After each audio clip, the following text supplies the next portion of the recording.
Le vamos a contar un poquito sobre los flex layouts que hemos estado trabajando también, y que los flex layouts básicamente lo que permiten es mayor flexibilidad, ¿no? Como les comentó Armin en el overview, la idea es no solamente trabajar con la potencia que nos ofrece Bootstrap en el concepto de la división de la pantalla en 12 columnas y cómo tienen que organizarse los datos cuando yo juego con los tamaños de pantalla.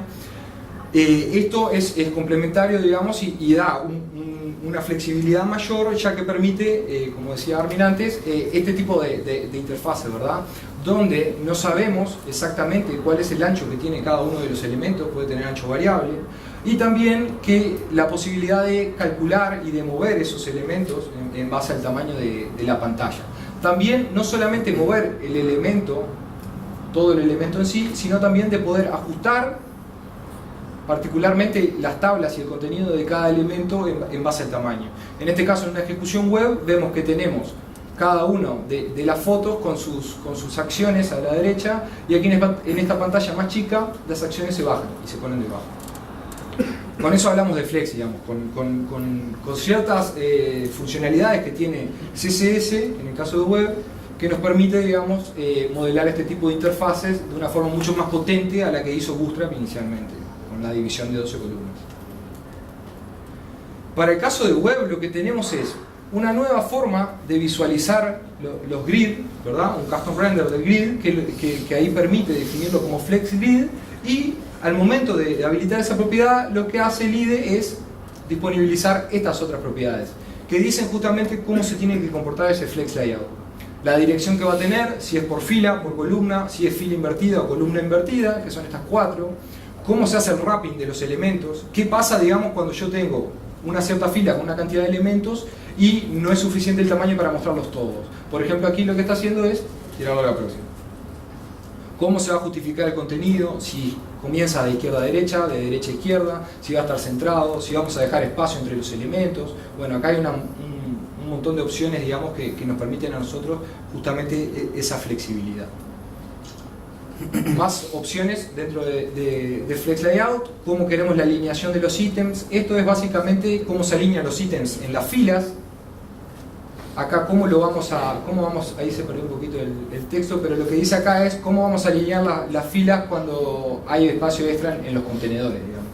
O sea, si nos sobra espacio, podemos visualizar ese contenido de distintas maneras. ¿Bien? Y bueno, y en lo que respecta a SD, digamos, aplica el mismo concepto de lo que estaba hablando Fede para web, exactamente igual. El caso canónico en SD es cuando queremos mostrar componentes con ancho variable. Entonces ahí ese es un ejemplo, digamos, que tenemos este tipo de componentes que son de un determinado ancho, y después este otro que ocupa en este caso todo el ancho de la pantalla. ¿Sí? Entonces se van a ir acomodando con el FlexiGrid, se van a ir acomodando según el espacio del contenedor se lo permita. ¿Tá? Si esto, por ejemplo, lo vemos en una tableta, se acomodarían en una sola fila, por ejemplo. ¿Tá? Y cuando se determina el espacio, sigue para abajo. Por ejemplo, con la propiedad esa que comentaba Fede, FlexWrap, que muestra en el dibujito, se ve el comportamiento de cómo va cargando los ítems. ¿Tá? Entonces, para aportar algo más, un ejemplo, en el wiki podemos ver este ejemplo de esta aplicación BitBit News, ¿tá?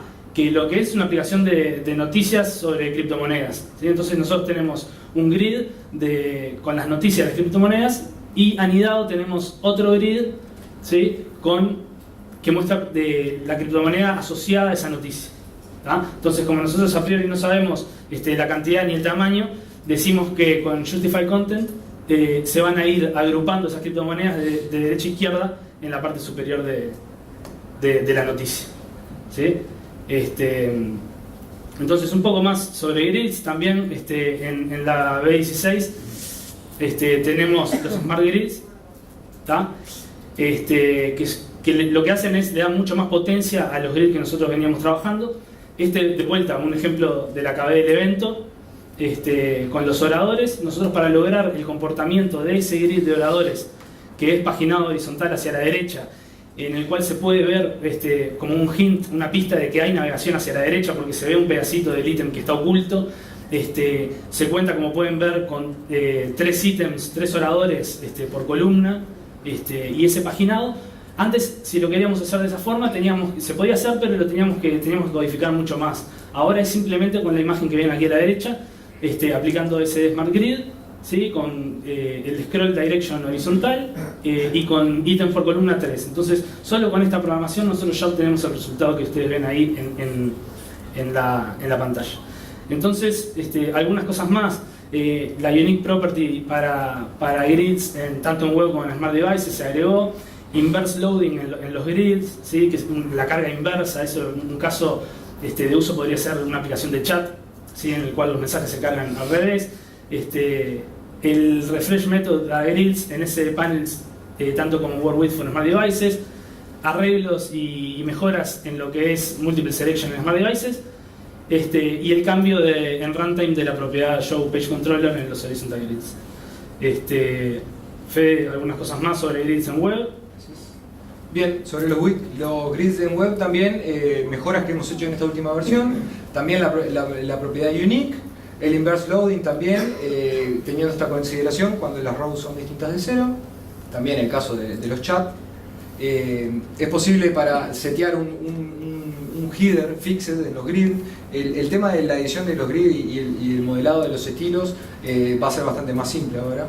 Header Property y Header Text, que son dos nuevas propiedades, y bueno, el Select y el Deselect, que también hemos hecho muchas mejoras ahí.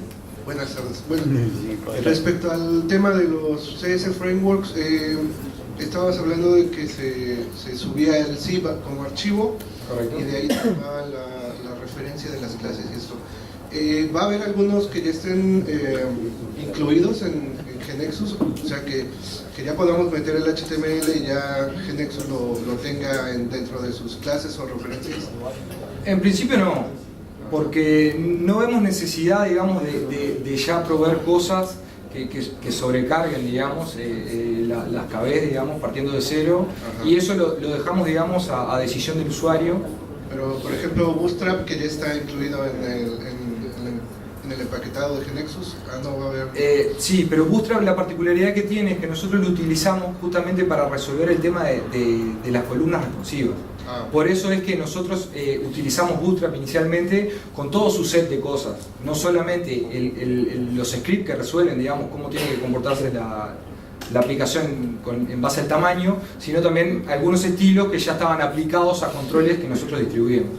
Ahora lo que hicimos fue desacoplar eso, dejar la potencia de Bootstrap para calcular los tamaños de los diferentes controles en las interfaces y permitir integrar otros CSS framework que puedan coexistir con esa lógica, pero no con el estilo de Bootstrap. Ok, entonces nosotros nos haríamos responsables de mantener la versión de framework que queramos. Correcto.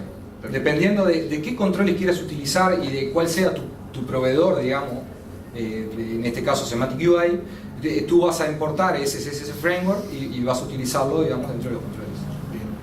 Hola. Hoy decían de que cuando vas a importar un objeto, podrías hacer una referencia a un CSS framework o incluso a un CSS hecho por el diseñador sobre ese CSS framework. Correcto. ¿Qué pasa si el diseñador utiliza otras clases que no son del CSS framework, o son clases definidas por él, sí, al momento de la importación? Si eso reemplaza las clases que ya tengo en el tema que tengo adentro de la KB de GNexus, o cómo funciona en ese caso. En nuestro caso en particular, trabajamos con diseñadores que arman un CSS y después esa consolidación es un proceso manual que tenemos que hacer, ¿no? Claro. Bueno, ahí depende de muchas cosas, digamos, del CSS mismo. Si tú utilizas los mismos nombres de clase, si tu diseñador utiliza los mismos nombres de clase que tú ya tienes definidas, ahí probablemente va a haber un conflicto y tú vas a tener que definir prioridades en la propiedad de la clase para que una le gane a la otra. Pero esto, digamos, las clases las podés complementar, podés utilizar clases de tu diseñador o del CSS Framework y adicionarle clases propias tuyas del tema, con la concatenación de clases que permite CSS, un espacio, el nombre de la otra clase, y creo que está bastante bien resuelto, ya que con esa potencia, digamos, tú vas a poder tener un modelado bastante más simple de lo que es ahora. Pero no hay un proceso de importación de un archivo externo o una consolidación. No. El CSS que genera tu tema es independiente al que va a utilizar, digamos, el CSS Framework. El CSS Framework al hacer el unzip, digamos, GeneXus, va a definir ese archivo estático que se va a llamar, por ejemplo, semanticui.css y va a ser independiente, digamos, del que genera tu objeto tema.